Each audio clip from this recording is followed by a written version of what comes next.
Bonjour, pour ce nouveau journal de la Défense, nous allons découvrir le centre d'expérience aérienne militaire et cela commence ici, dans un A400M, le nouvel avion de transport militaire. Et maintenant, nous allons rejoindre le général commandant le CEM. Bonjour Général, je ne crois pas me tromper en disant que l'A400M est un des programmes phares du CEM. Tout à fait. Et vous recevoir dans la cabine de l'A400M illustre parfaitement la coopération que nous avons mise en place avec les équipes des essais en vol étatiques et avec l'industriel. 2013 sera sans doute pour vous une année très riche. Effectivement, 2013, dans tous les domaines d'activité du Centre d'expérience aérienne militaire, nous allons franchir énormément de jalons, que ce soit dans le domaine des programmes, nous allons parler de la 400M, que ce soit dans le domaine de la conception, où de nombreux systèmes qui ont été pensés, conçus et réalisés au sein de notre centre vont être livrés aux forces, que ce soit une cabine pour un hélicoptère, que ce soit des matériels pour les opérations spéciales. Et enfin, dans le troisième domaine d'activité qui est le soutien des forces, l'actualité récente ou présente nous prouve que nous avons effectivement beaucoup de travail à faire. Donc une année très riche en 2013.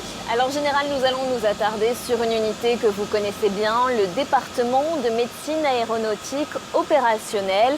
Il aide notamment les pilotes de chasse à mieux gérer leur stress lors de combats aériens. Comment? La réponse, c'est tout de suite.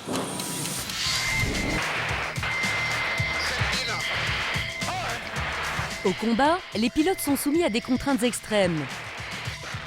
Agir vite en prenant les bonnes décisions est vital. Dans ces conditions, savoir gérer son niveau de stress est essentiel car la moindre erreur peut s'avérer fatale. On voit ici le pilote qui est éclairé par deux cibles, il va engager la première et délaisser complètement la deuxième. Ces phénomènes de tunnalisation sur une cible et en oubliant tout le reste, c'est ça qu'on cherche à améliorer dans le cadre de nos formations. Nous sommes au département facteur humain de Mont-de-Marsan. Dans cette salle, le lieutenant-colonel Auret sensibilise les pilotes aux risques liés au stress intense. Finalement, j'ai détecté tout le monde. Dans le groupe, il y avait bien 2 cibles et pas 3. Notre travail, c'est de rationaliser cette notion de stress, d'essayer de donner une définition du stress qui colle à notre métier, de telle sorte que soit les pilotes expérimentés se retrouvent dans les modèles de stress qu'on leur présente et ensuite on leur donne des solutions, on leur donne des méthodes pour gérer ce stress-là, ou alors les plus jeunes, qui n'ont pas ce vécu de stress dans un cockpit, puissent se préparer à ce qu'ils vont vivre pour gérer ces moments de stress que le métier va leur proposer par la suite. Car si le stress intense est l'ennemi du pilote, tous ne réagissent pas de la même manière en fonction de leur expérience. Donc ce refresh est important parce qu'il nous met à jour des nouvelles technologies, des nouvelles approches qu'on peut avoir sur le fonctionnement du cerveau humain, ce qui peut nous aider à gérer notre stress et se dire oui, effectivement, dans cette situation-là, je peux laisser tomber telle ou telle phase pour redescendre mon niveau de stress et augmenter ma capacité de travail à ce moment-là. Depuis l'an 2000, tous les pilotes ont suivi cette formation validée par le service de santé des armées. Qu'ils soient jeunes ou plus expérimentés, l'objectif pour eux est d'éviter de commettre des erreurs liées au stress, mais aussi et surtout d'augmenter leur niveau de performance dans n'importe quelle situation de combat.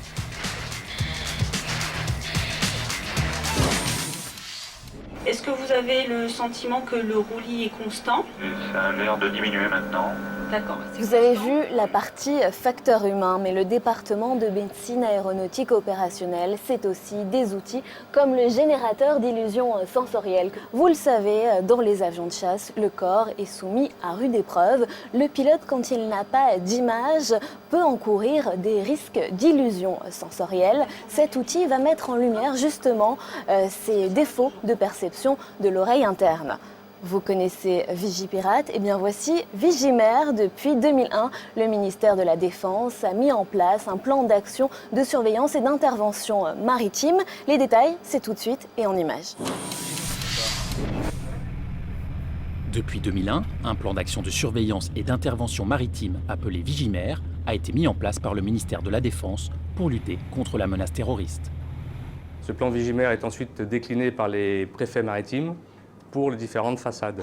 Donc pour la façade atlantique, le préfet maritime atlantique, qui coordonne l'action des différentes administrations qui participent à l'action de l'État en mer, a mis en place une instruction permanente qui est activée par arrêté. Et ensuite, suivant la couleur du plan jaune, orange, rouge et écarlate, ce sont des caisses et outils qui vont offrir donc, au gouvernement et aux autorités différents moyens pour obtenir de l'information, assurer la prévention et la protection de nos intérêts. Sous l'autorité du préfet maritime, le Centre des opérations maritimes de Brest coordonne les moyens nautiques et aéronautiques des différentes administrations de la zone, comme les douanes, la gendarmerie ou la marine nationale. En parallèle d'une mission ou d'un entraînement, un navire peut être placé en alerte Vigimère, comme ce fut le cas en janvier dernier pour le Jaguar, un bâtiment école de la marine. La première mission, en fait, c'est bien du renseignement, de la patrouille et donner notre appréciation sur ce qu'on peut observer. On a un radar qui a été équipé également d'un relais AIS, où on voit en fait par exemple ici une piste qui nous apporte tous les éléments intéressants et on va s'assurer que les éléments qui sont fournis correspondent bien à ce qu'on peut observer. Et on rencontre tous ces éléments donc, au centre des opérations maritimes de Brest. Après, il peut y avoir des actions plus précises, plus concrètes, genre aller interroger tel ou tel bâtiment, aller contrôler un bateau. On peut imaginer même qu'on nous envoie dérouter un bâtiment de commerce suspect. Parmi les acteurs du plan Vigimère, les sémaphores assurent une veille permanente du trafic commercial depuis le littoral. Le Centre des opérations maritimes de Brest synthétise ses renseignements grâce au réseau Spationav pour définir un niveau de menace terroriste et éventuellement déclencher une série de mesures. Pour la façade atlantique, ce sont 2500 km de côte qui font l'objet d'une surveillance accrue dans le cadre du plan Vigimère. Aircraft bearing 200 from Caso level. Nous allons parler du système de commandement et de conduite des opérations aérospatiales. Le SCOA, c'est le système nerveux de l'armée de l'air. Il fête cette année ses 20 ans. Bonjour adjudant-chef. Alors si l'on devait le définir en quelques mots. Il faut voir le SCOA comme un ensemble de systèmes de détection et de communication permettant au haut commandement de prendre des décisions utiles. D'une part, la surveillance de notre espace aérien, mais aussi la conduite des opérations sur les théâtres extérieurs. Alors nous sommes dans le seul centre d'expérimentation du SCOA. Que fait-on ici ? Ici, tous les matériels sont reproduits à l'identique afin de pouvoir expérimenter et valider l'intégration des nouveaux systèmes au sein du SCOA. Cela va de la réception des informations en provenance des radars ou d'autres systèmes, du traitement informatique jusqu'à l'affichage sur l'écran des contrôleurs. Dans la réalité, ces informations sont transmises ensuite au centre de conduite des opérations aériennes, mais aussi aux autorités civiles et militaires pour prise de décision. Les ordres redescendent ensuite jusqu'au pilote pour exécution immédiate. Merci pour ces explications. L'armée de l'air et l'armée de terre sont présentes au Tchad. En décembre 2012, une de nos équipes est allée à la rencontre de ces militaires dont la mission est aussi de s'entraîner pour intervenir dans la région.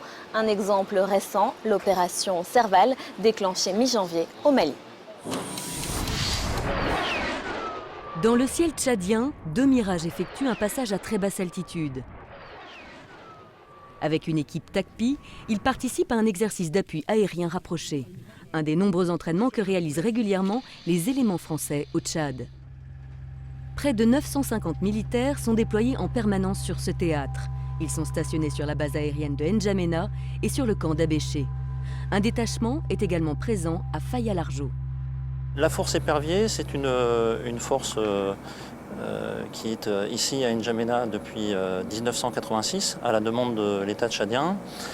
Elle a été requise à une époque où des crises importantes secouaient le pays, dans un format qui est à peu près stable depuis plusieurs années. La force épervier, comme elle a des capacités particulières de combat, notamment au travers des avions de chasse, puisque c'est la seule opération sur cette partie de l'Afrique à disposer de ces capacités de combat, est à même de pouvoir intervenir dans l'ensemble de la bande sahélo-saharienne.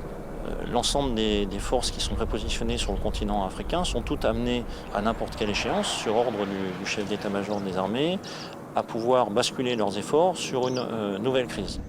Les éléments français au Tchad ont principalement pour mission d'assurer la sécurité des ressortissants français, conformément à l'accord de coopération technique signé entre la France et le Tchad. Ils apportent également un soutien logistique en termes de ravitaillement, de carburant, de transport et formation, ainsi qu'un appui renseignement aux forces armées et de sécurité tchadiennes. Parallèlement, ils apportent une aide médicale gratuite à la population et réalisent de nombreuses actions civilo-militaires. Tu veux rentrer à la maison, c'est ça? Oui.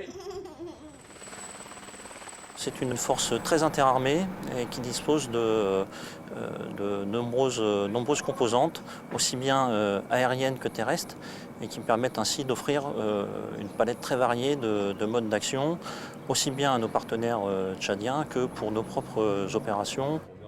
Chaque mois, des exercices interarmés sont organisés pour l'entraînement et l'aguerrissement des forces françaises aux conditions désertiques. Il y a des avions de chasse, des avions de transport, des hélicoptères, une compagnie motorisée, des éléments blindés, du génie. Donc on a finalement toute cette boîte à outils disponible en permanence sur un grand théâtre qui a la particularité d'être immense, d'offrir de grandes élongations, un théâtre qui nous offre des vraies libertés d'action. Donc c'est cette combinaison de la présence simultanée de nombreux moyens et d'un milieu réaliste de futures interventions potentielles qui fait que le théâtre épervier est vraiment un théâtre pendant lequel, quand il n'y a pas de crise, on peut s'entraîner de manière extrêmement réaliste à de futures opérations éventuelles. Par le biais de ces exercices, la force épervier entretient en permanence ses savoir-faire opérationnels nécessaires à l'accomplissement de sa mission dans cette région.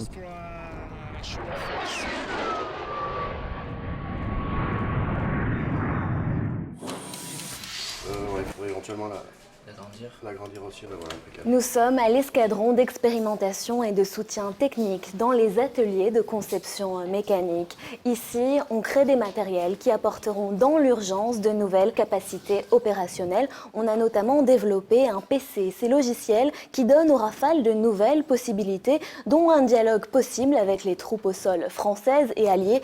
Un outil qui a été très précieux, très utile en Afghanistan.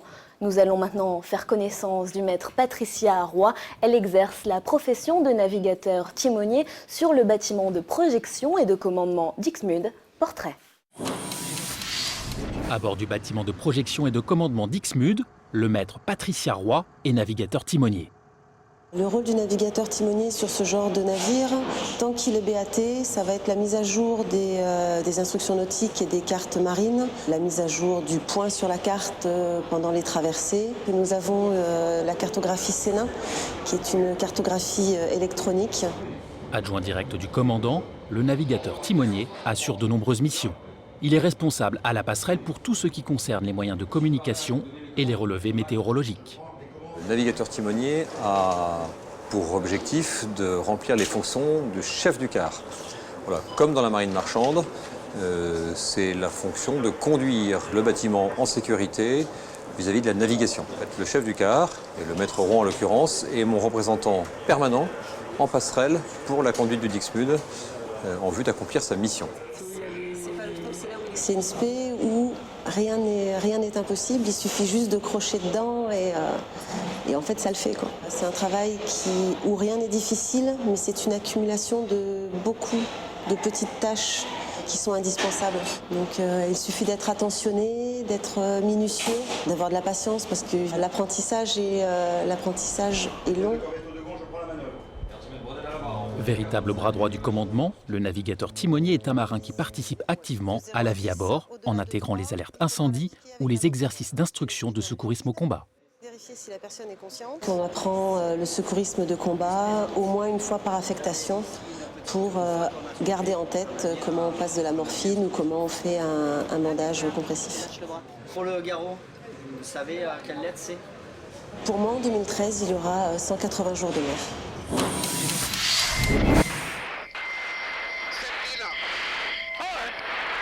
Le CEM travaille toujours sur le programme Rafale. C'est un avion évolutif qui est aujourd'hui omnirôle. Les experts du CEM, en collaboration avec les industriels et la Direction générale de l'armement, améliorent sans cesse ses capacités existantes. Dans les expérimentations en cours, on retient un radar à antenne active qui augmentera significativement sa capacité de détection, un nouveau type d'armement laser ou encore des systèmes d'autoprotection plus poussés. Et c'est ainsi que s'achève le journal de la Défense. Merci au CEM de nous avoir accueillis. Rendez-vous le mois prochain sur LCP.